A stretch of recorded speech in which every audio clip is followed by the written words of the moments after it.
Hey everybody, this is Eli, and welcome back to Elfbait. It is Sunday, which means it's stream time. I am joined right now by Mage's Musings.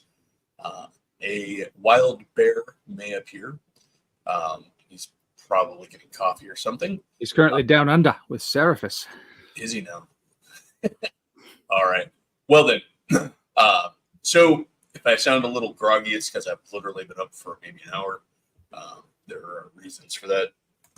Yeah, I hope everybody's had a good week. I've had an okay week. It's been a pretty good week. But let's start off with Sean. What have you been up to? Oh, well, I was in Columbus for a card tournament last week. That was immensely fun, except for the part where I got knocked out of the quarterfinals because I'm an idiot. Yeah, nothing hurts more in a tournament than doing yourself in. Yeah, the guy across from me is probably the top-rated player. Yeah, he's really good, but I had him. It was one of those things where he bet high. It was a tense battle. It literally came down to 1 point. The game is called Overpower. It's an old superhero game, and I had misplayed one card. I would have had that round. That round gave him the win, but it would have allowed me, if I had beaten him that round, I would have been able to keep the pressure on him, probably taken it. So yeah, I've been kicking myself over it all week. So it's like, one misplayed one card. That was all it took, one card. And and then gaming wise, got my I had my OSE, the latest OSE session on Friday. I was telling you they got in, killed a hill giant, and got out without taking a single scratch. And this was largely impressive. First level group. Yeah, one character was fourth level, but the rest were first level. That's impressive. Yeah. So yeah, the dice just said, "Yep, you're going to get this one." The hill giant was rolling like crap. It was. Well, I gave them the benefit, like they had snuck in at a time when it was asleep, so they knew it was asleep, and so they rushed its cave. But then I rolled surprise to see if it woke up. But I gave them the gimme that because they had woken it up, it lost initiative in the first round. They didn't get full surprise, but they still got initiative. And then those early hits just connected, and they did half its hit points in the first round. And so, I mean, if you can alpha strike the hill giant, you're going to survive most likely. So. Yeah. And the giant ended up getting three attacks on them, and missed every one over the course of the rounds. And it missed every one, and any one would have been an insta kill. Even the fourth level character might have died instantly. He had 14 hit points. Hill giants do 2d8. So, yes, Slan, we are going to see a recap of that session. That'll be OSE, I think 35 or 34. Hello, gentlemen. Good morning, sir. Hello. I was just wrapping up with the Aussies. Yep. Oh, yeah. Sean, let me know. Down under. Doing a round of what are you doing in gaming lately? So, well, I made my little announcement last night what my new big project is, but I'm doing Barebones Fantasy, 2 different Cthulhu Dark Ages that are just using the system, not the setting, and have nothing to do with Cthulhu. 2 heroic games, a Star Wars game, which is really weird that I'm doing Star Wars D6 again after all these years. And next month, towards the end of the month, I'm doing a Conan versus Cthulhu campaign using basic role-playing. So I'm really excited about that. Cool. So when did that come up? Last night. I was literally, I realized yesterday that every other Saturday I don't have my home group. I don't do anything. I just sit around and watch some movies, do some laundry, whatever. I don't do anything with my Saturday. And Saturday is gaming day in my mind, always has been. So I said, you know what, I'm going to add a Saturday game. Loosely bi-weekly, but we'll see. You know, it can be missed for things, but it's a loosely bi-weekly idea. And then I had to rack my brain about what I wanted to do. And people gave me suggestions, and they threw ideas at me. And I said, hey, tell me about all these games. And then I realized I've been talking a lot of shit lately about how BRP is the best system for a Conan game. Because of the way BRP plays, it fits the Conan sort of aesthetic really well. Yeah. And then I was like, yeah, but I just don't want to do a boring old fucking Conan game. Like, oh, let's go to Aquilonia and take a contract to go escort silks through the mountains to, you know, Ophir or whatever. Like, it's not interesting. But then I remembered years and years and years ago, I had this term stuck in my head: savage swords against the outer dark. And it comes from that one quote where Conan's talking to the girl and she says, "Oh, look, it's a god that I've heard the black people talk." And he goes, "No, it's a creature from the outer darkness. They exist as thick as fleas outside this band of light. But when they do sometimes come to Earth, they have to take on some form of flesh. And as such, any man with enough steel is better than any amount of claw." So I'm like, okay, well, let's do that then. Let's do that. There's a fair amount of Conan fiction that actually has it facing off against against unearthly eldritch things. Yep. I can never remember the names because they all kind of blend together, like the names of the stories, But I mean, there's the Tower of the Elephant, which features a freaking alien. Yeah. There's the one where the girl gets thrown into the sacrificial pit, and he goes down there, and he ends up getting his ass kicked by taking some eldritch thing in hand-to-hand combat. There's the thing in the pool that's like the weird serpent guy with like the head of a man with Medusa hair. There's the Colossus in iron, which is also kind of eldritch in that ancient servitor kind of a way. There's a lot of that in Conan. So I mean, honestly, if you're running Conan versus Cthulhu, you're basically just running Conan. I'm focusing on that aspect of it. Right? Conan versus you're focusing on the more monstery side of Conan. Yeah. So you got like the Shadow Kingdom, Shadows in the Moonlight, the Veil of Lost Women. I got a whole article that just breaks down all the references. The Queen of the Black Coast has one. Like there's all these little references he throws in, like, this was a temple of the old ones. She said, "Look, you can see the channels for blood along the sides of the altar, and the rains of 10,000 years have not washed the dark stains from them. The walls have all fallen away, but the stone block defies time and the elements. But who were these old ones?" demanded Conan. She spread her slim hands helplessly. "Not even in legendary is this city mentioned." There's all these little things he would drop in that were referencing this stuff. Yeah, so and all the other guys who wrote the unauthorized Conan stuff later on too. Later on, they went deeper into it, obviously, but yeah, it's there. And this all comes back to Primeval Thule. Primeval Thule was the impetus for this for me, because when I backed Primeval Thule, everything on the Kickstarter page that I looked at said, "This is going to be Conan versus I was Cthulhu." so disappointed when I grabbed Primeval Thule, and I'm like, "This is just D&D. It's just D&D, just D&D, but with tentacles." Yeah, it's D&D, but all the monsters are aberrations. Or and it's like when I was getting ready to do my OSE campaign, which of course is also a Conan-esque world of my own creation, but not Conan. I focused more on the Conan adventures as presented in Savage Sword of Conan, the old awesome black and white magazine, right? Yeah. Because those adventures were much more monsterful and magical without losing the Conan feel. So because you're getting a lot of stories. I mean, and some of the official stories were serialized in there as well. You saw a lot more of how to do fantasy in a Conan setting and still have it feel Conan. Like I actually made my rules. Like if there's water, there's something in it. I went through the whole thing, and the bottom rule was there will be snakes. There's always going to be snakes.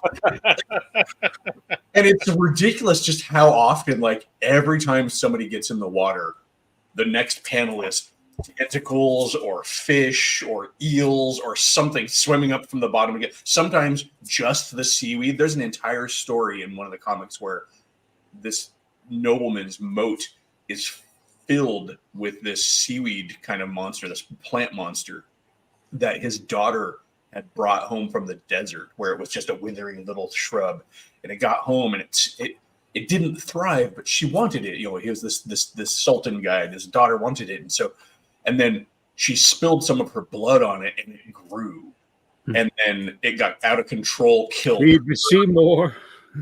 Basically, it killed her. It killed like a bunch of the people in the house, in the thing, and like in the castle. They threw it out the window, and it landed in the moat. And he thought it was done for, and then it filled the moat. And then he was like, "Haha! I have the ultimate defense. Anybody who tries to siege my castle gets eaten by the giant plant monster." And of course, in true Conan fashion, the end is Conan pitching him out the window into the moat. But that kind of a plant like that is very eldritch, very almost like maybe think of the movie the Ruins. the one where they had the pyramid covered in all the vampiric. Oh yeah. I saw that. Yeah, That's Lovecraftian. You have this people in the middle of nowhere who have isolated this pyramid, and the plants were able to mimic human speech and stuff. Yeah. Just trippy. But anyways, yeah. So that sounds like a cool campaign. That should be fun. We'll see how it plays out. I've already had a few people being like, "I want to play." It's like, we'll see. When I announce it, I'll take, I'll be like, "Look, I got 4 or 5 player maximum, and you pitch me a character, and that'll be determining whether or not you're playing. Is it you pitch me an idea, basically, You should do recaps with little Well, stand. Well, I know, but still, no need for recaps, so you can just watch the damn thing, right? Sometimes somebody wants the summary, not the entire experience. Well, then they can go fuck themselves. How about that as an answer? No. You got to be nice, Barry. You got to be nice to your No, I don't have to be nice. You have to be nice. You have to be nice. And you have Me, to be nice. I get to be. You understand? That's what I do. I drink coffee. I hate people, and I know things. That's what I get to be. What the heck? I'm the palate cleanser. Somehow I opened up my own video in another window, and it was echoing. Sorry, guys. Oh my god! I know, so unprofessional. Oh, we got both Saxious and the accounting DM. He's double dipping. Uh-oh. I appreciate the double views. Oh, and I invited him too. Here we go. Oh, triple. He's cloned himself 3 times. Sorry to disappoint, but there's no particular topic today, Saxious. That's fine. Sometimes we just need to bounce ideas around. And yet you'll find a way to keep us on topic, won't you? Exactly. Oh. We were just talking about you on Seraphis' stream that you should be the picture for Lawful Evil in the Player's Handbook. It should just be a picture of you with a ledger. No, I was blushing a bit from the stream yesterday with James calling me out saying I was lawful evil, all of that stuff. That was nice. Thank you, everyone. If Saxious ever needs a quick and easy Halloween costume, he just needs to color his skin red and get a couple of horns. Hey, he just needs the horns, a nice suit and the horns, and he's good to go, right? You turn that into a nice carry a tablet around with a spreadsheet on it, yeah. Exactly. One day one of us will have With a to list of indulgences, right? one of us will have to get screenshots of all of us and fill out the alignment chart to see how accurate we can get it. There's no space for me because Gaming with ADHD has officially dubbed me chaotic lawful or lawful chaotic or something. It's lawful chaotic. So that just puts you square in the chaotic neutral category. So that's exactly where I would be putting it. Does not. You've got to stop thinking people can be defined on 8 points. It's silly and childish. I'm sorry. Well, if the whole experiment is to do the 9-point alignment system, then we'll have to shoehorn you in. Yeah. You have to shoehorn me in, put me at least in chaotic good, since I help people and look out for other people, as opposed to chaotic neutral. You declared yourself. That is a fair argument. That's 100% fair argument. Themselves. But as Brian says, I'm lawful chaotic, and it's true, because that means the laws are good, and we must keep them until they're bad, and then chaos must destroy those laws. But the lawful perspective is that if the law must be changed or destroyed, we shall do so. And if chaos is the means to do it, well, we'll do it in an orderly way. It'll be orderly chaos. Not joining your cult, chaos, not joining your cult. It's not happening. Forget that. It's one of the biggest arguments with Warhammer for the longest time. Whether it's role playing or fantasy battle or whatever, is that chaos. But your army is a bunch of guys who look the same. You're all a disorganized mass, yet you dominate. You're an organized military unit. Yeah. No, I think that's because the interpretation of chaos is often like. Oh, you mean like back in the totally chaotic. I'm a punk, and I dress the way I want, which is exactly like everybody else I hang out with. Yeah. That's the truth about any independent subculture. Like, I'm cool. I think for myself, just like him. Grumpy, welcome. Or is it Slant? What do you prefer? My neighbor finally finished mowing his lawn, so I can get on the stream now. Yeah, I Yay. had to bring my dog in because his hobby is to run back and forth in my yard and bark at nothing.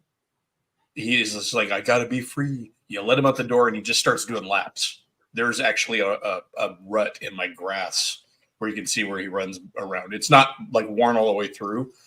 And then he spends the rest of his day sitting in the sun. He's basically a solar powered dog. He's just, but Bing. pretty much, yeah. He's funny to look at because he's got a big head, little arms, and he's long. So it's like a little slinky T-Rex. That's what we call him. But, That's funny. Is he a Dachshund? he's part dachshund and part something else. We're trying to figure out. I think he's some kind of terrier in addition to a dachshund, or maybe a husky. He doesn't have the husky markings except for in the face, but he does have that husky voice, that high pitched yappy talk back kind of vocalization that huskies do. When the most talkative of dogs. Anyways, yes, Mercurius, my dog has arms. Any dog lover will tell you that the front legs are his arms. But no, I have two dogs. One is my old man sausage dog. He's not a dachshund. He's just fat. He's the one I've talked about in the past, the Pomeranian Chihuahua Jack Russell cross. So he is this awkwardly shaped ball of insanity. Yeah. Don't look on their face. The only thing that keeps him from truly exploding or becoming a new renewable energy source is the fact that he's also got some lab in him. So he's that tempers him. Because otherwise, Connect him to a treadmill turn by, and you're covered. he's got wonky knees, so he's not very active, which is why he's a chunk. So, he's got shallow knee sockets, so he's got floating knees. Cool. And that's enough about my dog. My dog is Dean plays games. He sits at the table. we got to tie it into gaming. So, what are your dog's D&D stats? My Dean, the one I just got done describing as a DM, and I even have picture to prove it. Sitting behind my game screen at the dining room table with his hands up on the table, just like arms, his front paws up on the table, looking at the rest of the table, like, all right, roll for treats. But I'm just picturing that painting where you see all the dogs sitting around the table playing cards, but they're playing D&D instead. my buddy has that in his game room. His wife found it, and because he classically loves the dogs playing poker, and has like 6 different versions of that picture. And he has it on a tie. He has a button down that's got it on it. But his wife found him one that is dogs playing D&D. Nice. Even which is funny because he's not an RPG guy. This guy is kind of ridiculous because not ridiculous. He's my best friend. It was ridiculous how we found this out. So like the longest time he played in our games, since I've known him, like he played in our RPGs, and then one day he just stopped. And he's very much a board game and an interest guy, and that's his happy spot. I'm like, how come you don't play You don't play in RPGs anymore? Because we didn't invite him. He's like, no.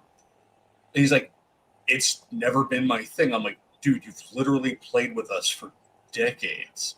He's like, yeah, that's what everybody else is doing. So you played in campaigns just to go along? That was his alignment. Lawful go along. With Icon, let's see. Icon's alignment is probably somewhere. It's on the chaotic spectrum.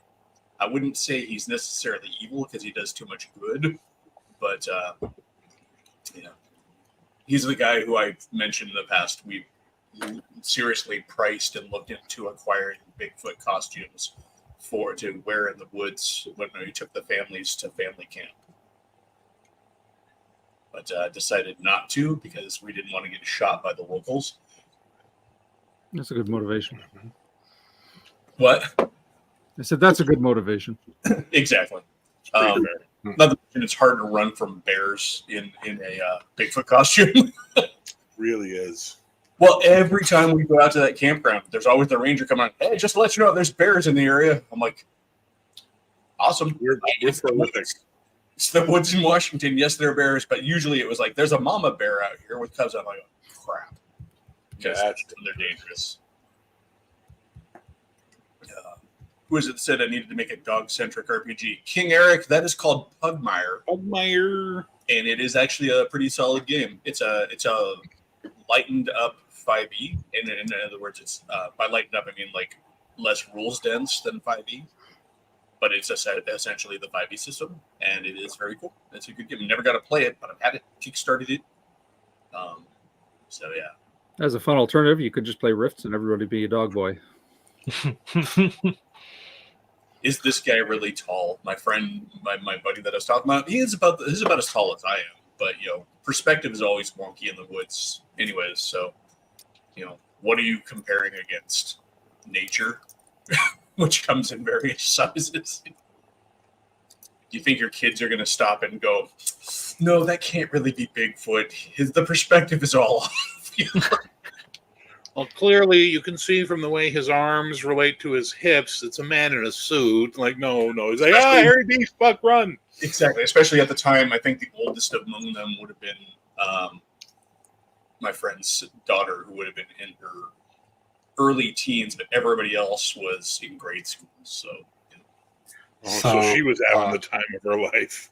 Oh, no, she was. Because family camp was like a week out with like 15 to 20 people at camp, multiple families, and it was amazing. Just that week in the woods, all camping out, going down to the river.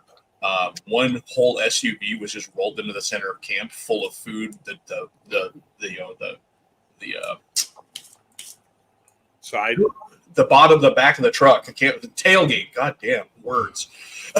Would be dropped down with the grills outside of it under a tarp. It would basically have a chuck wagon for the whole time. I've never been camping and had leftovers for the entire time we were there. It was just amazing. It was just like spaghetti and burgers and all this stuff. So it was really cool. It was a great time.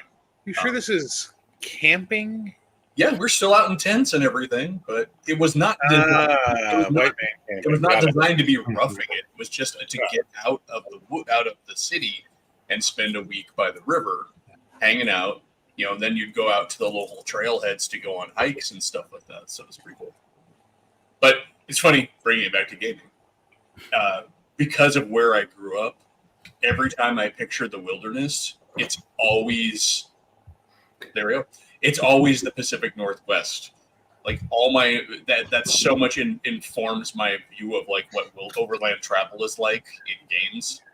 And then splash in stuff that I've seen in movies and stuff, So anyways, Grumpy, what are you up to? Not much gaming wise, actually. Though I did take part in TN Tori's running a DC-20 game. I was curious to try that system, so it's been a lot of fun. That was Thursday. The OC games on the Old Geeks server have been pretty quiet lately. So this week we didn't play. And and then, of course, Monday we had our By the Sword. So that's about it gaming-wise. What I was going to say, camping-wise, seeing people panic at what they see. So when I was a kid, I think I was 10 or 12, we're out camping, and we're going from our tent to where the fire is, which is, not a huge distance. You can see one from the other, but it's still a bit of a walk. And a friend of mine's in front of me, and he heard me walking, and he turned around, screamed in panic, and started running. And I just didn't understand what was happening. We found out later that what he saw was like my outline and 2 red dots because my glasses reflected the fire. And there you go with all of the sightings, because everyone's like, Bigfoot has glowing red eyes. What animal in nature has glowing red eyes? Saxis. Yeah, he has glowing red eyes. He has to wear special contacts to hide them from us, and then the glasses. But no, I mean it's so funny because right there you have the essence of sightings, because in his mind, you were also probably instantly elevated to 9 feet tall. Hmm. Because we always, when our panic response tends to make things much bigger than they were. And I remember, that's fish stories. Just look at fish stories, right? I caught it; it was this big, but every time they tell it, it gets bigger. Yeah. No, it's funny because you lock arms and on one of those camping trips, we were being our movements along the hiking trail were being mirrored by something in the trees, and we're like, God, I hope that's a deer. Because we were in the mountains, we were walking up, we were doing the hike up to Monte Cristo, which is an old mining town. Yeah. And really cool because at the time we hiked up there, there had been a big landslide. And so the road that went up there to access all the cottages and stuff that are up there, was washed out. So they're all abandoned, but you could see the old narrow gauge rail line about like 6 feet under the current road level. There is a stick poking out, and you get up there. They still have the rail turntable that it still functions enough to where you can push it after all these years. But it's kind of cool. But get up there and you are in the mountains. Like you look around and there's nothing but peaks around you. You're in one of those little alpine valleys, and on the way back, something is mirroring us in the, we would walk, it would walk. We'd stop, it would stop. And it wasn't our echo, because you would hear we would walk and we're on kind of gravelly dirt, on the trail. And you'd hear snappity twig snap. Snappity twig snap. Sounds like a great opening to a Call of Cthulhu game. Or alternately ends with Old Man Jenkins. But that's the other possibility. That's honestly every time I go camping, my biggest fear is people. Yes, always. But it's hard to explain. Like when you try and explain to city folk when they're like, so we were playing D&D once years and years and years ago, and it's all city folk and like 2 country guys. Me and another guy were like country boys, and they're like, well, we listen for where they are in the woods. And we're like, that's not going to help. And they're like, no, well, we can listen. We're like, no, go to the woods and listen to sounds in the woods. It bounces off every fucking tree. It's really hard to echolocate. You think it's over there, but it's actually over there. Like, or you don't hear anything until it's right on top of you. Exactly. It's dead and everything. All of that brush, all of those tree trunks just absorb sound. Especially if you're in like a temperate forest where there's like lots of moss on the ground and everything, or a heavy pine needle litter, like Pacific Northwest, for example, again, or anything north of all of you guys up in Canuck land with your with your endless wilderness, in Canada, where the Canadians. I believe the exact term is Soviet Kanakistan, please. But no, I mean it's. I think when you talk to a lot of people who have been to forests, again, my own experience, we're all informed by the forests we know. If you grew up on the East Coast, your idea of forest is heavily deforested forests of hardwood for the most part, deciduous trees that have been replanted for the last couple of years. U.S. East Coast for sure. Well, U.S. East Coast, not where I grew up. Where I grew up, I'm saying U.S. East Coast because, of course, you guys have endless wilderness to mine. Seriously, I mean, as people I've talked to about Canada, I'm like, you do realize that most of that country is just potential, right? Oh, we know. We're well aware. Oh no, you guys do. Americans don't know. Well, John Stewart put it best. He said this woman kept bugging him at Just for Laughs in Montreal one year, going, "What do you think of America? What do you guys think of Canadians? What do you think of Canadians?" He goes, "Finally, I had enough of her." And I looked at her and I said, "We don't, and you should be happy because one day you're going to wake up, Canada. There's going to be a knocking at the door, and it's going to be us going, 'Hey, Canada, we're out of water. Get out.'" I mean, not I've often said. Honestly, Canada is basically, and I don't even think this is not entirely untrue. I very much think that there's a part of the U.S. government, not conspiracy-wise, but just realistically, who looks at Canada and says, it's there when we need it. Oh, yeah, 100%. It's the part of North America that we keep in our pocket for a rainy day. Yeah. And it sucks because, I mean, honestly, like, look, we're all friends. I don't know anymore after that statement. Oh.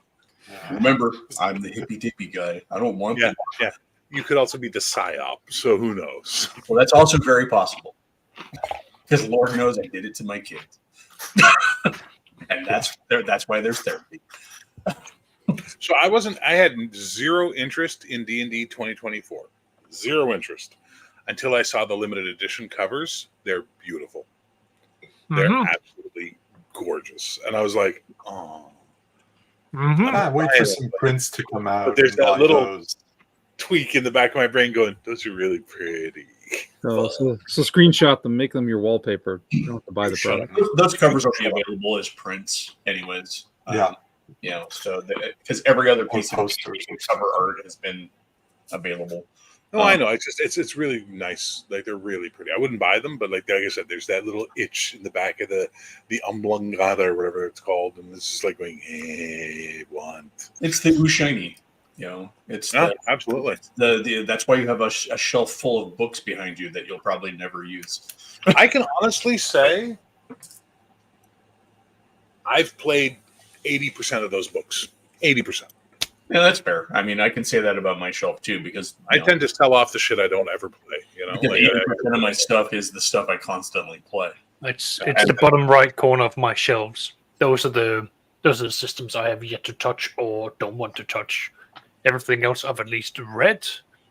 I've got a few that's My collection is nowhere near as big as Bear's or probably even Sean's, but that's because I have lost a huge chunk of my collection. Mine's all D&D, so I don't have the variety that Bear has. I have lost a huge portion of my collection back in the day when I moved out of the roommate house. I've mentioned that before, but yeah, I lost all my Rift stuff, my Star Wars stuff, all my non-mage World of Darkness stuff.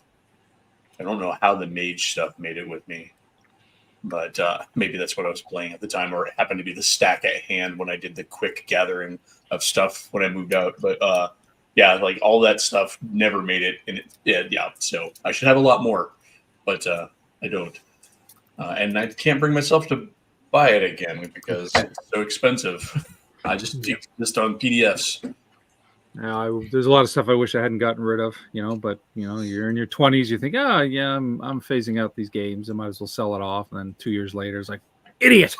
I went through a huge bit of that. Sold off my gigantic 6,000 point Imperial Guard army for Warhammer 40K. 6,000 points by 4th edition standards. So massive, right? It was like it was a full company in miniature, just in infantry and all of the other stuff with it. Anyways, I also sold off my Clan War army, the miniatures game for L5R, which was beautiful miniatures, and I was pissed off about that. But I also sold off a bunch of stuff prior to that. Sold off my Chaosium Stormbringer hardbound, all of my Atlantis books, that Atlantis RPG, all my original Talos Lanta books. Just sold off a whole bunch of stuff because I was never going to play these, and I wanted to buy whatever I was into at the time. I looked into trying to get some of my old 3.5 books back, and I quickly just crunched numbers and went, no. Quick answer, Eric. Here, what are you yes, missing? David's 87 West End Games book. So. Sax, what are you missing? No, as in, like, I used to have a stack of about 18 books. Yeah, but what books are you looking to get back? Because I have a No, bunch I'm not. of I've cut off all of that. So I'm not. I will happily send it to you for cost of postage, is what I'm trying to tell you. If it's something, if I have a book you want, I have the Fiend Folio, I have the Psionics book, I have a bunch of books I'm getting rid of. I have the Fiend Folio. That's worth that's gold. I do realize that. I have my original Fiend Folio. That's one thing I've always held on to is my D&D stuff. I still have my original PHB. This thing? Yeah, that is. You can get that for gold these days. You want it? Oh, that version of the Fiend Folio, not the cool one. Send me a DM. We'll talk. Okay, because I don't give a shit, dude. Yeah. I'll happily. There's an old Twilight Zone episode about a guy who's a kid in the 30s. And this creature appears to him and tells him to keep all the stuff from his youth always. And he grows older and he's followed this advice, but his life is a shambles. He's essentially jobless, homeless. He's got this really old car, and he decides to. He has no homes. He's living out of his car, and he's thinking he's going to do himself in. And this guy stops next to him and glances at the stuff in his car and goes, "I'll give you 10 for this comic over there." And he goes, "I could use one last beer before I go." And what he doesn't realize is the guy was offering him $10,000 for Action Comics #1. And it's just, and he's got all this super valuable stuff because he's held on to it all this time. The Amazing Stories did a redo of that one with Mark Hamill as the guy who grows older. I remember that from the 80s. Yeah. Yeah, there are many books that I got rid of my ElfQuest box set stuff at one point too. And I just did a trade with one of the viewers for ElfQuest second edition, the compiled book. yeah, I later on bought that. Yeah. So, I'm really happy about that, actually, because it's going to be a nice little addition to my growing and very cool BRP collection. it'll be particularly interesting, I think, if you like BRP, because it does have its own unique magic system. Yeah. Compared to the rest of them, which was written to try and simulate the powers that the elves have in ElfQuest. Nice. So, but it's pretty cool. But of course, everything in there is also, BRP. So, you could have Cutter run into your Call of Cthulhu investigators, or have your investigators end up on the world of Two Moons. It's like, what the fuck are we doing here? Those damn Yithians. But that's the one thing about Call of Cthulhu too is and I've leaned into it heavily in my campaign, but it kind of doesn't get used as much as all of the technically weirdness. But it's all the basically the sci-fi heavy side of the Cthulhu mythos, the Migo, the Yithians, all of those like aliens that are basically the analogs in Lovecraft's mind for our modern UFO nonsense, because what do the Yithians do? They come in and take over your brain and and put themselves in there, sort of abduct you. The Migo abduct you and conduct experiments on you and like take your brain out of your body and put it in a jar. That's an interesting side of Call of Cthulhu that allows for some interesting plays on the game. And there are a lot of scenarios that are written with that in mind, but I don't think it's anywhere near as possible as what do they call it? Before the term, before the term Lovecraftian mythos came out, they used to, the original term they used to refer to it was Yog-Sothory. Mm-hmm. Right. Yeah. That's illegal in my county. Yog-Sothory. Yeah. We got 3 counts of Yog-Sothory. Now, we don't cotton to that Yog-Sothory around these parts. You city folk do what you want. It's got images of a Mirror Shades fat sheriff rolling up next to your car, walking up next to your car. Y'all been indulging in some Yog-Sothory? Nope, this is Cthulhu foolery. But no, in my game, I've actually run several scenarios in my campaign that involve like Migo type technology. And I think that's the weird science side of Lovecraft is also really fun and useful. And then there's the fucking Dreamlands, which is like, if you ever want to take your investigators and chuck them into fantasy adventure town, like you need a break from spooky creepiness and you're like, I want to do some sword and sorcery. Suddenly the investigators wake up. I've been transported to the Dreamlands. And there you have, you can spend like Plateau of Yiling. And then the City of Cats. Yeah, that's the part that breaks the sword and sorcery aspects of the Dreamlands. Well, the Dreamlands are Victorian city full of cats. Dreamlands isn't sword and sorcery though. No, I know. It's really actually more high fantasy. It's basically his nod to Dunsink. But yeah, I mean that like I said, that sci-fi side, God, my eyes are burning. Bang. Do you know the way to Carcosa? I don't know. So yeah, of course the conversation turned to Lovecraft again. You do. It happens. So, Saxius, we haven't heard from you about gaming. What are you doing game-wise? I know you're in many a game. Yeah, but like the last few weeks, it's been barren because I've been on a week-long holiday, so that's affected 2 weekends. And there's been a number of cancellations of my second edition because we are basically at the point of where we need everyone to do the big show, the big show off with the players going up against a lich and his demon cult. So we need everyone to sort of show up, but there's a lot of like real life problems. The heroic is also on hold because I'm on holiday and we're preparing for a bunch of other things.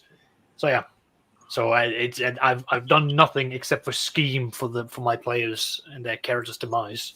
Well, what your players don't realize is the more time they allow you to not run the game, the more time they're giving you to plan the game, and they're just doing themselves in. Oh, that too, yeah. It's definitely that should be like you should have perfect attendance for your games, honestly, because for that reason alone, like we can't let him have idle time because an idle Saxius is a dangerous Saxius. Well, true. He will fill the time. He will fill the time. Yeah, but the thing is, like every game I run, I always make it very clear that I've got a very strict rule, and that is health and family comes first. At the end of the day. Oh, I mean, obviously, I'm joking. Yeah. I mean, I bowed out of your game because of mental health. Yeah. Necessities. But yeah, but like not that you were hurting my mental health. Let's be clear, people. But because I had to start I wanted to start going back into therapy and that's true. So that's fine. Like, but yeah. I mean. Anyway, but no, that's not really. That's too much. Just really sort of been going on. I'm looking forward to the next game is heroic. The players are on. Yes, looking forward to that. Needing to get the players on to the next stage of the investigation, so that I can sort of roll a couple of things out, and I want to initiate the next big plot event for the players to sort of go like, oh boy, we don't like having renown. That's bad now. Yeah, it's bad being popular. That segues well into my gaming. I got my game tonight, my 5e game. I'm running it tonight. However, we completed our last big arc, and I forgot just how cumbersome it is trying to get the momentum going again on a campaign when you hit that big climax event, and then you're like in that shadow, and you've done like, and so months later, you know a thing, right? And trying to get them ramped up and excited about the new plotline. I hate that part in a campaign when you are running a campaign with plot and not just dropping adventures of waiting to see if the players are actually going to bite, and then working to try and wiggle the bait in front of them if they aren't biting right away. That's always kind of that weird Schrodinger's campaign where like, do I have a campaign or is this game just going to fizzle out because nobody's actually interested? So I've got that. And then of course, next week is the next Monday, not coming Monday is By the Sword. I am looking at other games that I might want to run. I keep saying that and I keep trying to figure out when to do it, but then I keep getting invited to other games. Bear. What bear? What bear? Man, you guys act like I'm like The fucking devil. No, Hey, you're just the pusher, man. hey kids, you want to play some role playing games? First session's free. Pretty much.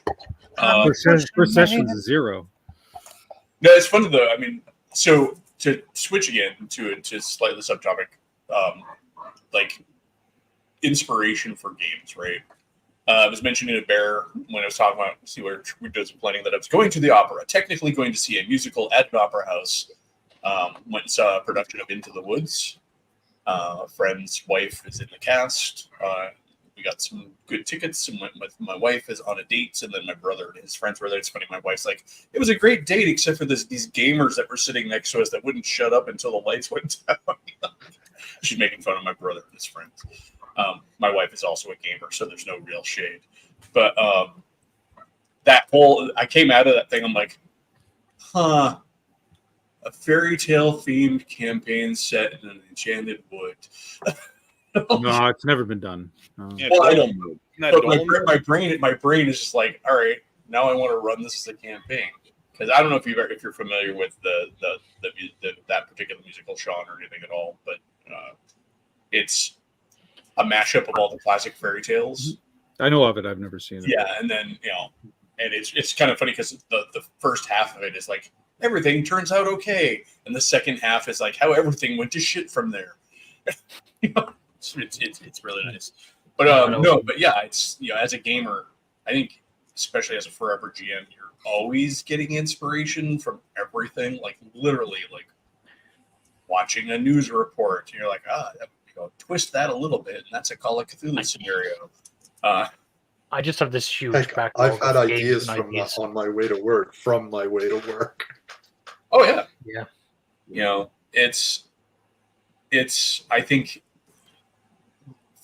forever GMs are that way because they have these fertile imaginations that are always generating ideas and always hungry for new ideas, and we find that inspiration in other places, all around us.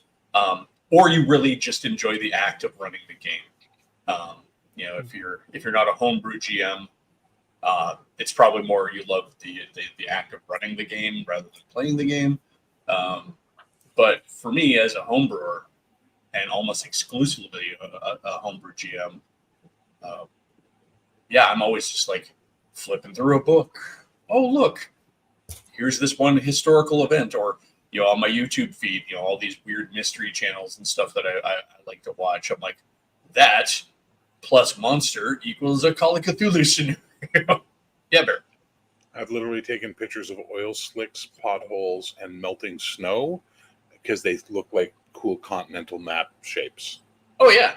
Mhm. Or I mean, how many times have you just been outside and your brain just wanders? Like you're like, hey, what if? Like you've been in a scenario like going back to camping for a second. You're in the woods. And you're like, what would happen if?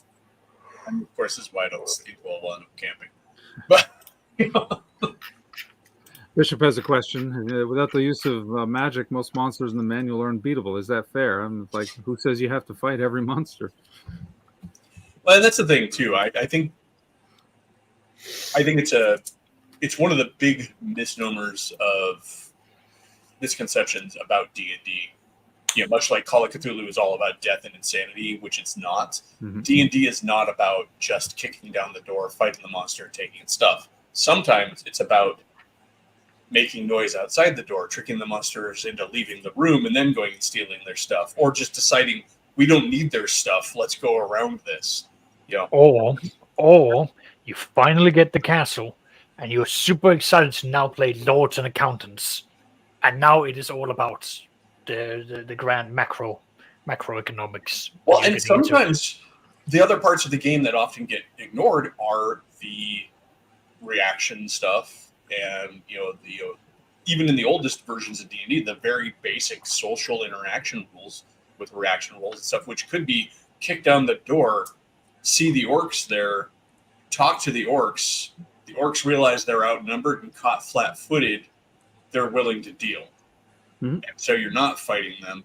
But going back to the magical monsters, okay, so let's say we're not going to go top tier like Lich or Dragon or something like that. Let's say you run into Minor Demon, which is killable by most parties with some decent magic. When you run into that, we lost Sextus. He had to take a call. Oh, okay, cool.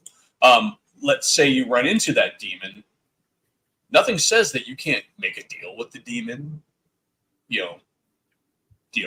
Convince him otherwise.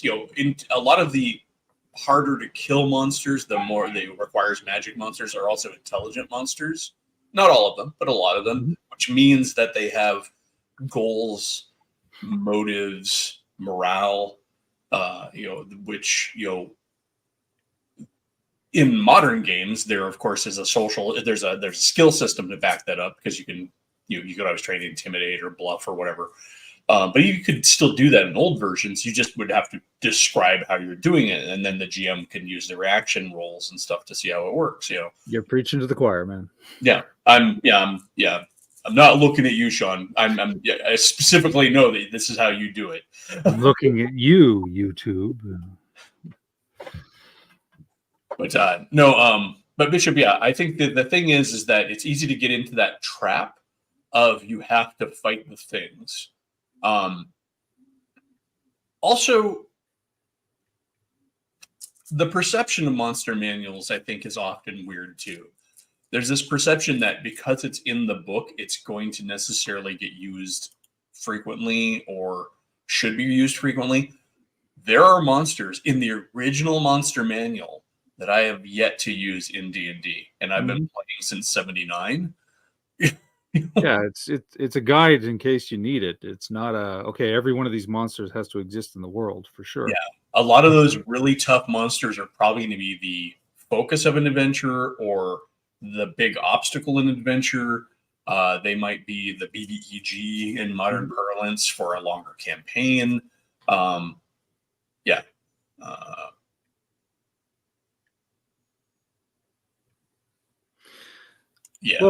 and I hope you didn't think we were like talking down to you or anything, Bishop. It's just literally, it's just one of those things. Like, you don't have to fight everything. King Eric, I have used unicorns. Yeah. On the topic of fighting everything, I mean, but that's also the player's choice, and I think players need to be discouraged. So many, especially people who are used to 5e, where it's supposed to be balanced so that you can beat it. This is actually in the instructions. You have to remember when you're playing the older game, no such balance exists. Even though some of the books do suggest don't overwhelm your players. Mhm. You have to know when to bug out. You have to know when to say, no, this is not something we can beat. We should leave. Yeah, retreating is an option too. But people want that high fantasy power, the power fantasy where they can go in and assert their dominance by beating down whatever they see. And even if they don't want that necessarily, there's a learning curve too. I mean, you have to figure out that the power. It's just like when you first pick up a video game, honestly, to put it into perspective. Anybody who's played video games, the first couple of times you play the video game, you usually get trashed. You got to learn it. You don't know what's going on exactly. You're learning the controls. You don't know what the power level is. That monster may just look like a little guy, a skeleton with a big sword, but you find out that he's got a power move that just nails you big time unless you learn how to deal with him. Those same monsters that are hard to deal with magic, without magic. First of all, I mean, I think that the without magic is sort of a hard argument to have in D&D because most D&D parties are going to have some level of magic. You're going to have a wizard, you're going to have a cleric, a paladin, a ranger, a druid, something in the party that brings some magical power to bear, needing magical weapons to hit. Okay, so the fighter isn't the answer to this particular encounter. Or, maybe it's not a matter of fighting the monster. Even if you're fighting the monster, maybe it's not a matter of engaging the monster directly. What in the environment can you use? Are you in a rickety old building where you can knock a post out of the way and bring the ceiling down on the monster and trap it so you can get around it? It comes down to role playing, I think, to a certain degree too. And your willingness to engage with the environment. Is there a chasm that I can push the monster back to? I can't hurt him, but I can still engage him and shove him back and maybe get him to retreat. Or trap it somehow. Or trap it somehow. A lot of the classic tales, they can't kill whatever the monster is, but they can trap it, push it back to where it was. Exactly. There's a lot of solutions, but yeah, not to belabor that point. And again, just to make sure clear on this one, King Eric, yes, I have used unicorns. Unicorns is not one of those monsters from the monster manual I haven't used. I feel we should address Exnard Prime's attempt at humor, the PPRPG, pen and paper instead of tabletop. It's funny, Dirty History and Hobbies mentions analog role-playing games, and I've been using the term analog gamer for a long time, and I wasn't aware that it was actually codified in anything at some point. I just borrowed it from I can't remember. I think I borrowed it from a distinction people make about video games. Because when I was tell people I'm a gamer, they're like, "Oh, what console?" I'm like, "No, dice and paper." I sit around a table with actual people. And if I am going to play video games, it's probably going to be on my PC because I'm a PC gamer. But I've been dabbling in Diablo 3 again, but alas, nobody to play with. I've been struggling to find a game I can get back into. For the longest time, my game that I was playing was Project Zomboid, an unmodded version because I suck with modding games, because there's tons of mods out there. But I learned a long time ago that mods are for the nerds. Because every time I try and load mods onto a game, I'm like, and now my game doesn't work, and maybe my computer doesn't work either. But no, I was playing Project Zomboid, and that's a really fun game. The problem is that I don't believe it's really intended to be played by a single player. So at a certain point, you're just like, all right, well, I've got all of the food. I've got power to my survival house, so now I've got refrigeration. The zombies aren't coming for me. The only time I'm ever in danger is when I go out to find more supplies, which I really don't need because I even have a garden now. Survival games tend to run that way for me because I'm a cautious player on survival games. I usually get so secure before I venture out into the world that venturing out into the world becomes easy because I'm like, oh, I've got all of this stuff because I just hunkered down and did what you should do when you're surviving. Yeah. I want a real survival game, honestly, where when you chop a tree down, it doesn't grow back.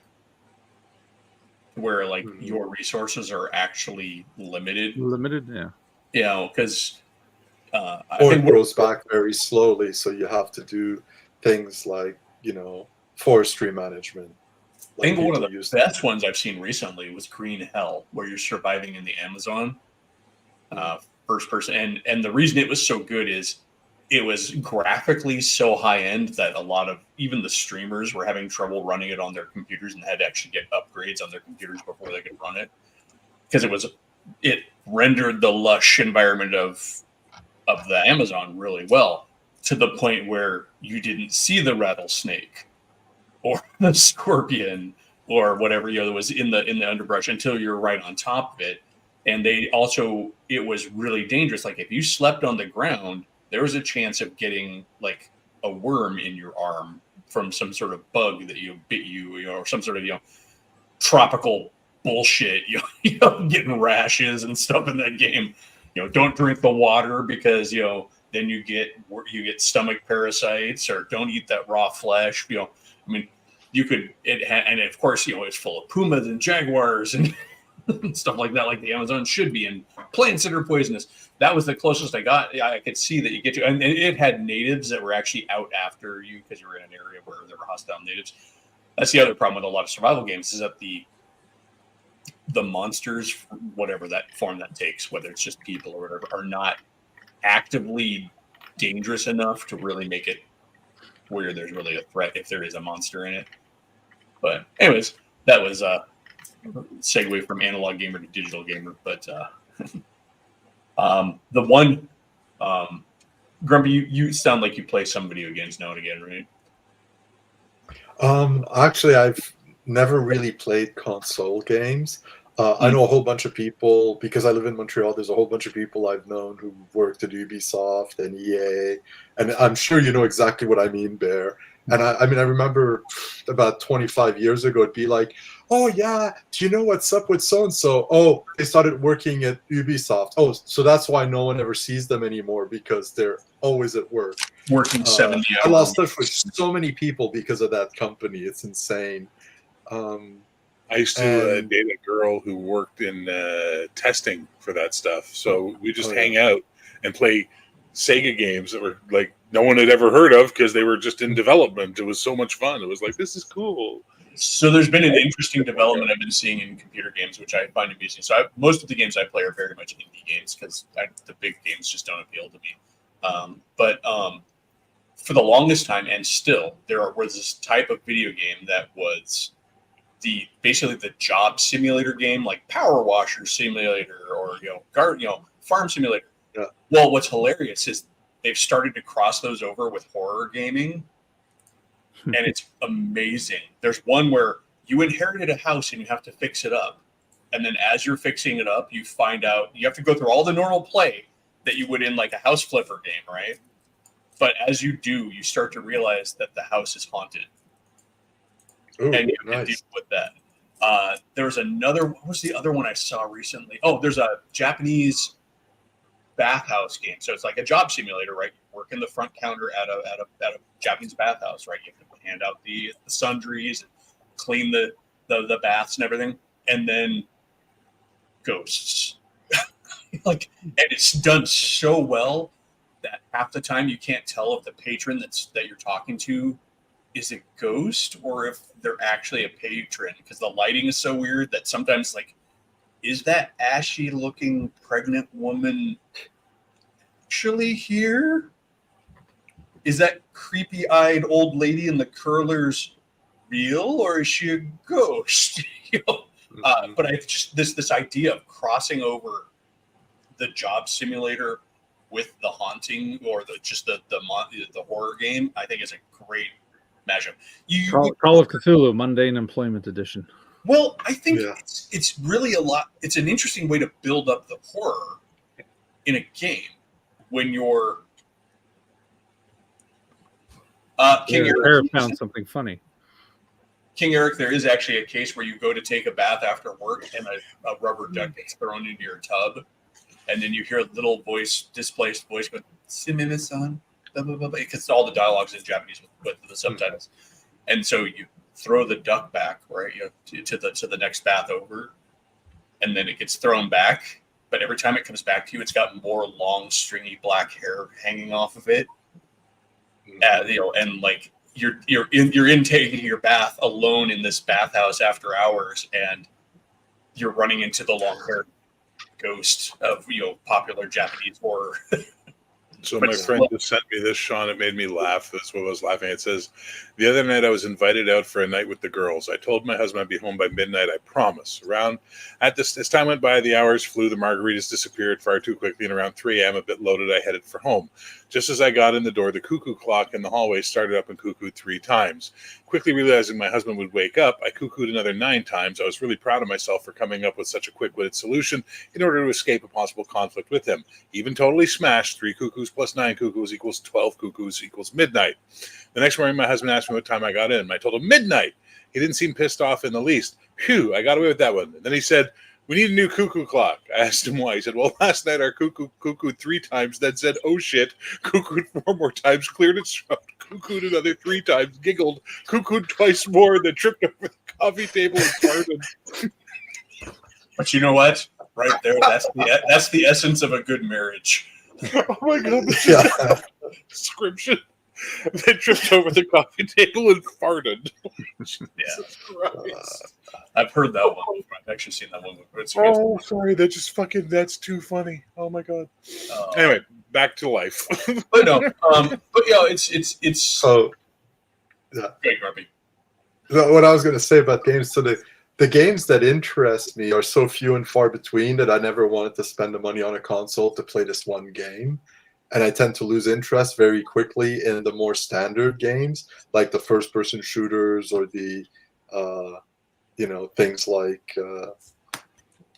Assassin's Creed and all of that. So the one game that really fascinated me for a while, and I got to play at friends, was The Witness, which is mostly a puzzle game, which really I could engage with quite a bit. But it's not enough for me to want to spend the $300-400 on a console and then another $50 on the game itself. Yeah, $500 for one game. Yeah. So, George, this is always a challenge. And it's kind of the dream, too. Like, I've often wanted to run games where I just tell people, make characters. Like, make a modern-day character. Maybe make a character who is yourself. Well, what are we playing? I'm not telling you. Just make a character, and we'll see it develop. I think the minute you put... So there's 2 sides to this. the minute that you put somebody into a mystery game,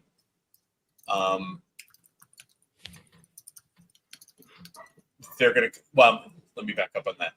It is hard to get an effective mystery game played at the tabletop without the players knowing they're in a mystery. There's a certain buy-in that is required, I think, to have mysteries at the tabletop work properly. I'm gonna... Iman, here's the link. Come on in if you want to.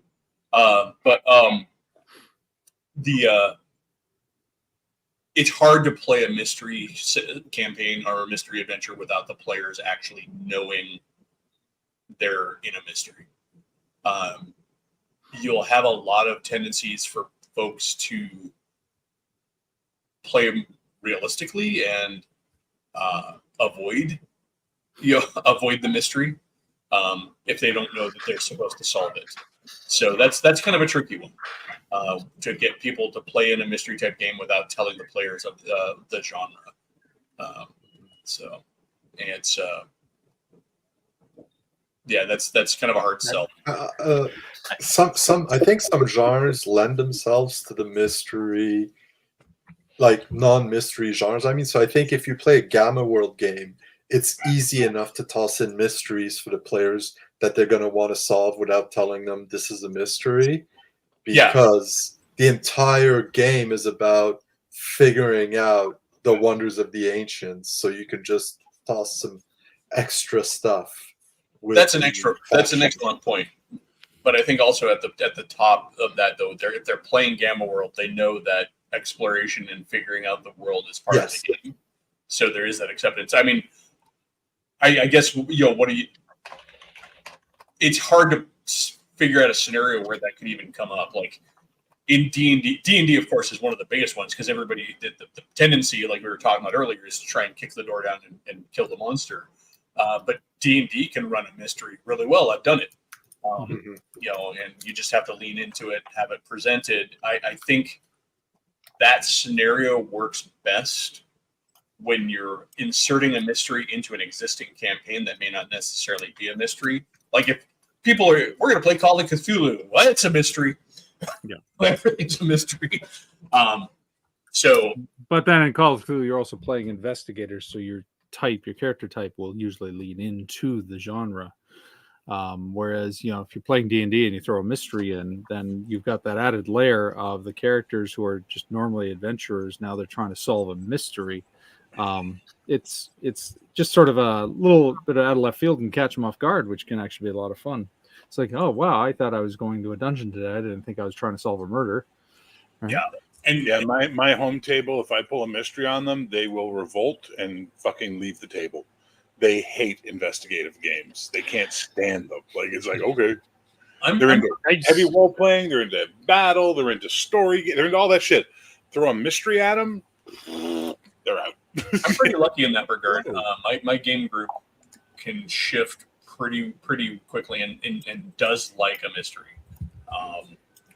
It's also true that currently a third, but previously at least half or even all of them were also Call of Cthulhu players, so they have that predilection. But it's because in D&D I will run mysteries. A lot of times there are mysteries to the dungeons or adventures that I'm running.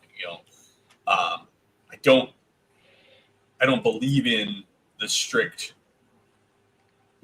Let me back on. It's not that I don't believe in it.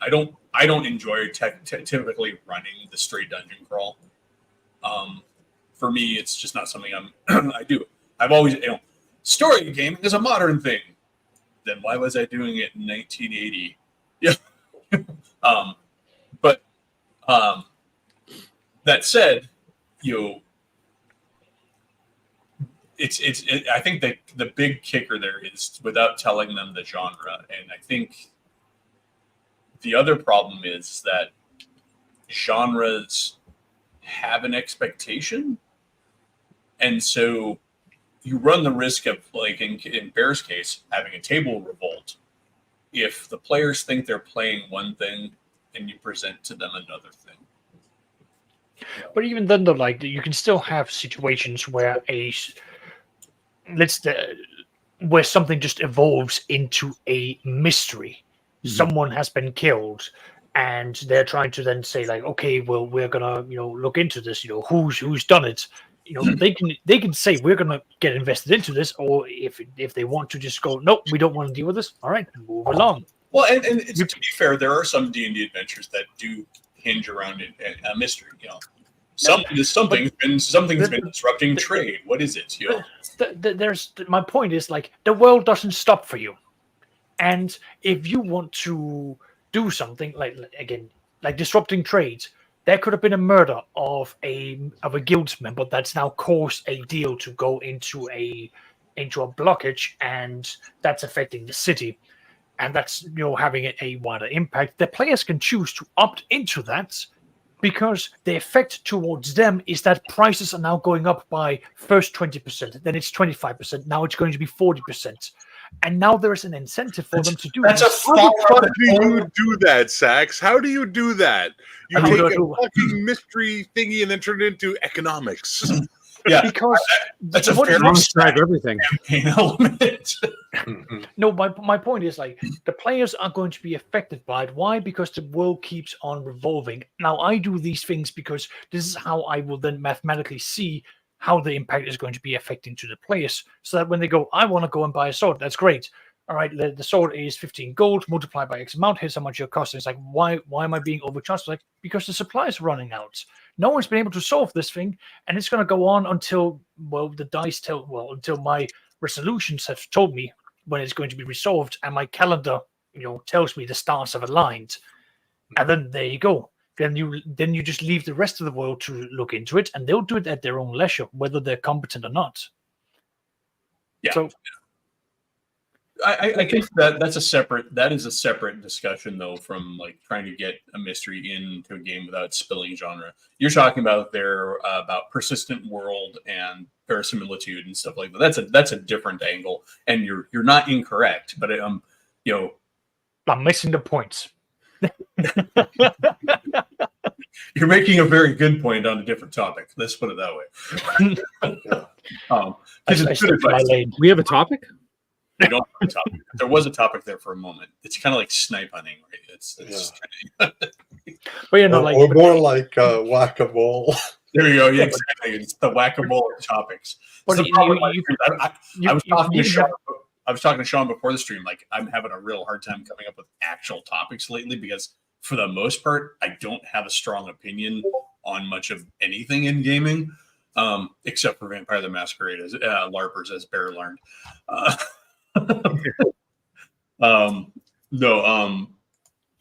But yeah, so it's funny. Go ahead, Sax. You were saying. There we go.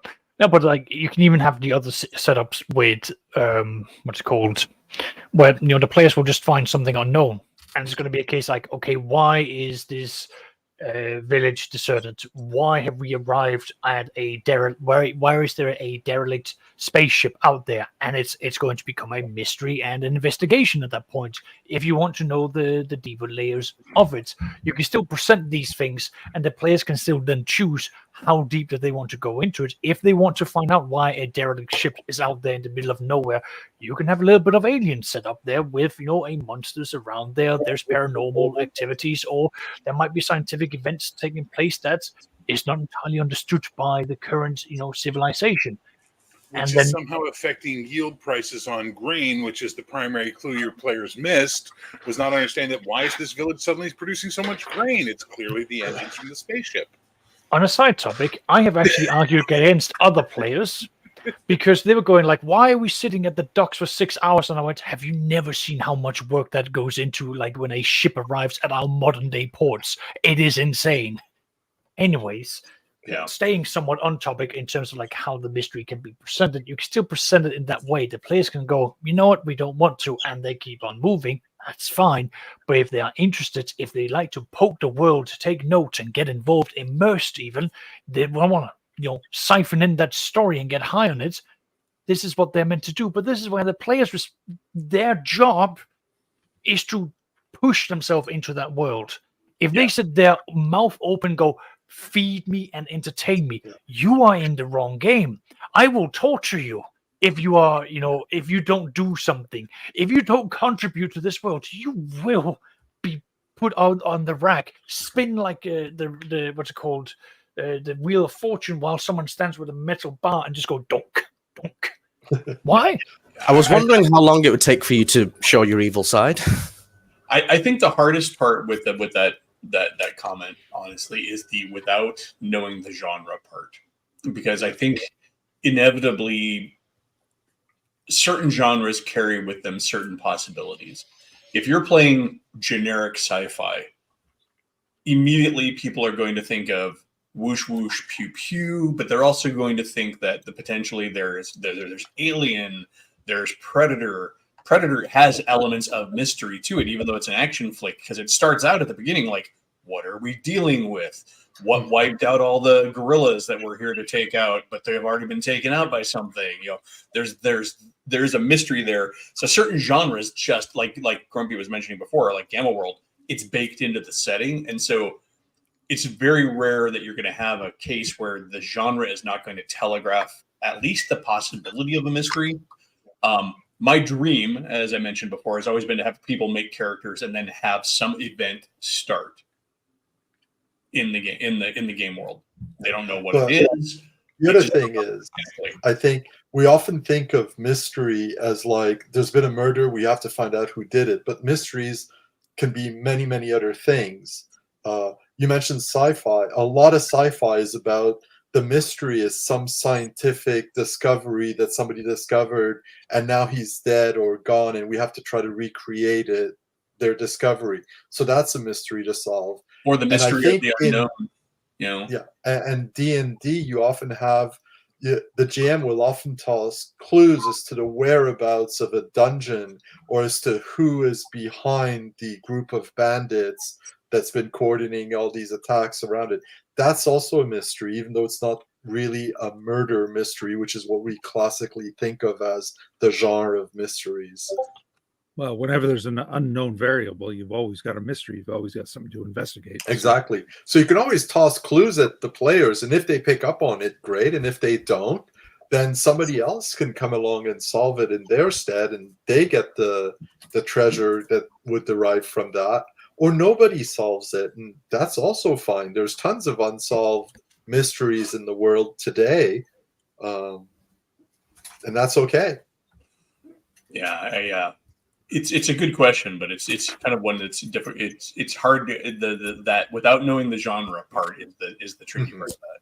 Yes, but yeah, I mean, again, Mark Hockman, like he brings up Star Trek. Obviously, Star Trek is every episode. Well, not every episode, but so many of the episodes are some sort of mystery. yes. It's there's a sciencey thing we got to figure out. There's a crisis that hinges on some sort of sciencey or engineering thing that we can figure out.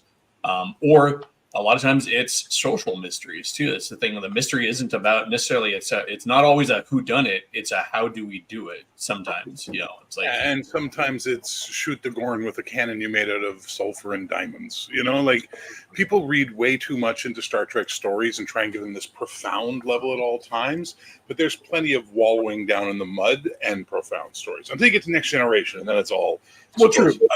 Speaking more to the point of of mystery games, sure. It's just because a good chunk of Star Trek episodes are mysteries of some sort, and even technically, you could talk about the Gorn one. The mystery there was how the fuck do I beat a Gorn? I don't think that's a mystery. I think that's a problem.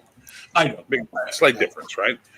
And obviously, the entire thing was to not play the Aliens game is the ultimate solution to the quandary, right? Just go, nah, I'm not playing your game. I won't kill him for you. You want that, but I'm not like that. We're humans, and then the alien shows up and goes, and there everything's great. Yeah. But mystery games, I don't enjoy them. I don't like them. And if I ever run them, I have no idea what the actual solution to the mystery is. I just listen to my players shit talk until something sounds good, and then go, yeah, that'll be the answer until they come up with a better idea. Yeah, I think for role playing, I'm experiencing some weird lag. Okay, I think for role playing mysteries, I think it's often very important to not have a hard set solution. unless it really is necessary. There are some mysteries where the solution, I guess maybe, how do I phrase that? It's important to have an idea of what the solution is, but not necessarily how to get there. Let's say the mystery is what has been terrifying this village, and the answer is a demon, right? The discovery of the demon is going to happen however the players want. You can have certain clues already set, but ultimately dealing with the mystery in the end is wide open. Do they fight and kill the demon? Do they banish the demon? Do they, there's a science fiction book. The title escapes me now, but one of the subplots is these people want to convince someone that there is intelligent life on this planet that they're exploring. And so what they've done is they have like an accomplice move ahead of them and leave subtle traces of something being there, right? And moving along in front of their, as they travel.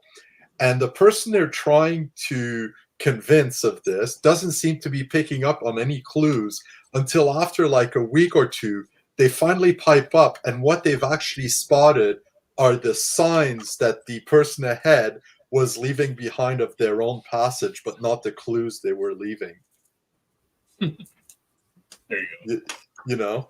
So that's a different way of getting to,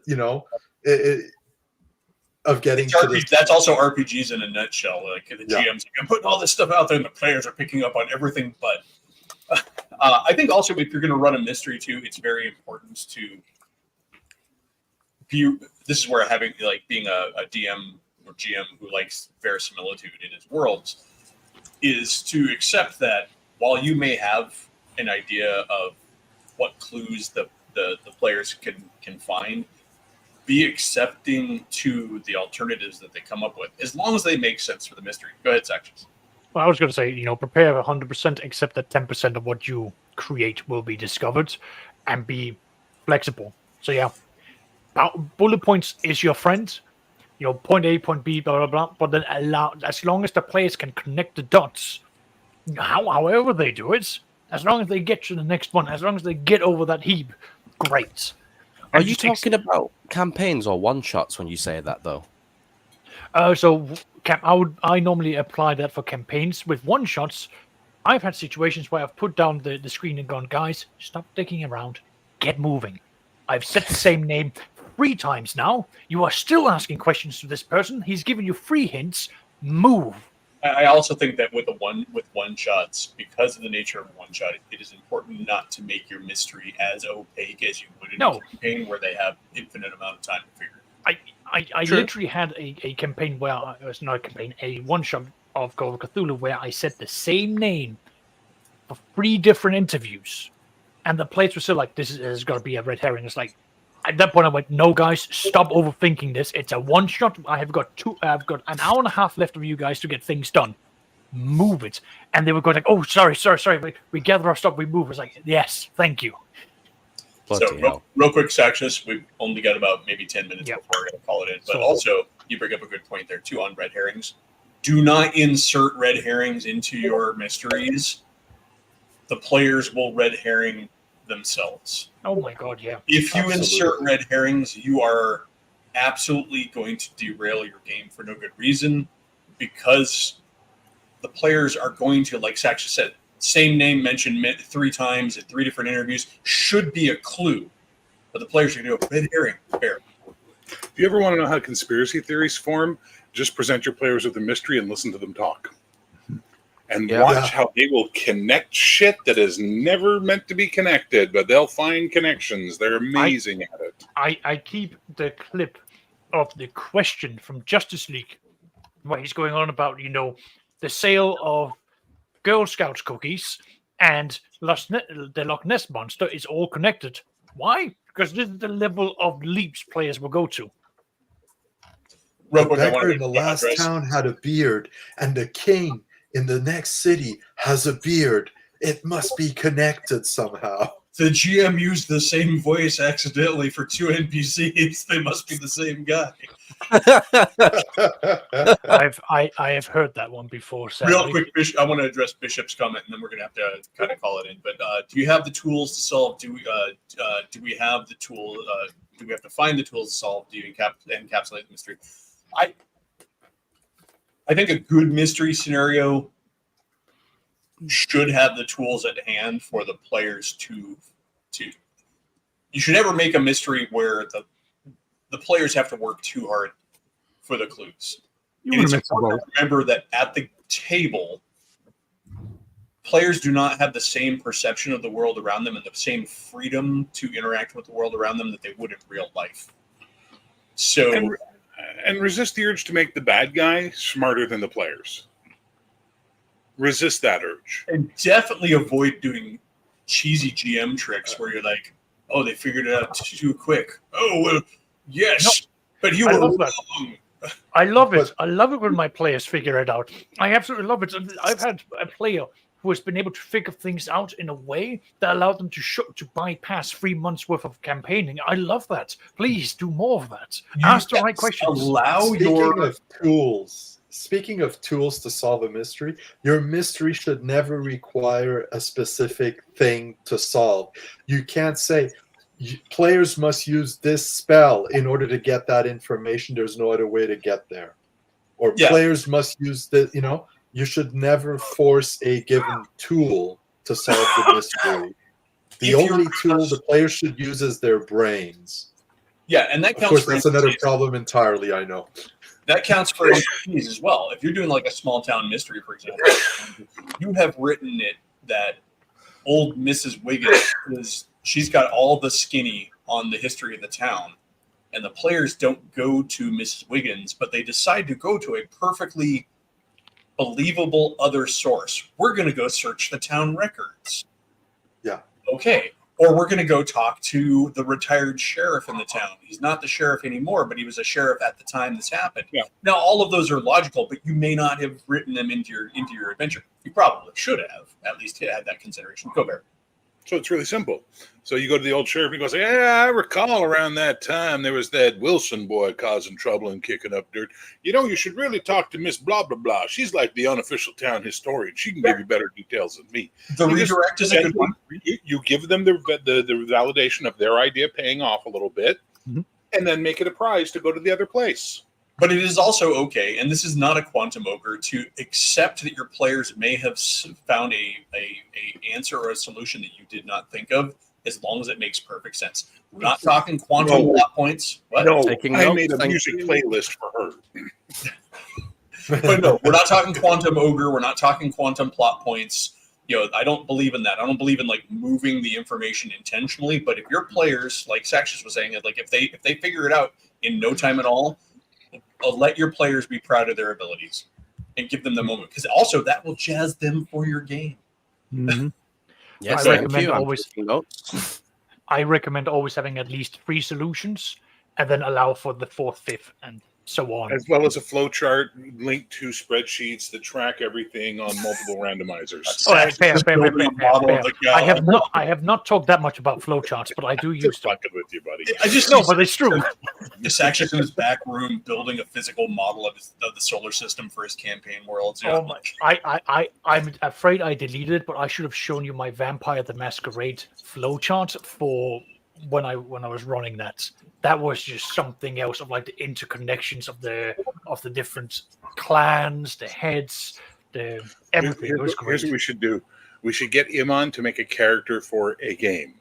And then Eli runs him in the first session. Sean runs him in the second session. I run him in the third session. And then Saxius kills him. A solo mystery game. There we go. All right, Yeah, guys. you know what? I'm down for that. If you guys are down for that. Actually, no. I need to get a character too, so I can get Iman's character killed through no No, fault you're of the his own. plant. Oh, for You're the fuck's plant sake. that we're all going to use as our PNPC to feed information to Iman through. All right, guys. I got to wrap this up, but it's been a good panel, Yeah. especially for a stream about nothing. Mhm. My stream is basically becoming the Seinfeld show of gaming streams. But Hey, that's your niche. That's your niche. Yeah, buddy. we have a lot of objects in the Eli. So- What's the deal with D20s? All right, guys. Thanks for coming on. I want to thank everybody. Pretty much everybody on here has a channel now. Now that Saxious has joined the game. So, Counting GM, Mage's Musings, Gen X GM, Intellectual Quandary, and Grumpy Old Slan. Those are all the channel names. I have a channel. You're here watching it. Some good questions out of the comments today. Sorry if I missed anything that you put on there. Sorry if I didn't say hello specifically. But yeah, I will see everybody next Sunday. I might even have a topic. Depends You got on a week to think about it. Depends on if anything rankles me enough. Maybe we'll talk about vampire larpers. You know what really grinds my gears? Vampire. What? No. Vampire LARPers. Vampire larpers. You know what really grinds my gears? Lapas.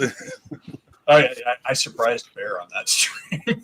Dude, I was shocked. You're always so nice and like middle. You're the middle. I was finder loving in the it. league full of punch throwers. You know what I mean? Like that's always who I'm you like, fuck those vampire And cheap then you're just like, fuck these LARPing fucks. No, all right, guys. Have a good one. Enjoy your Sundays. See you all next Cheers, week. everyone. Thanks for Bye. having us on. See ya. And we're ending the stream.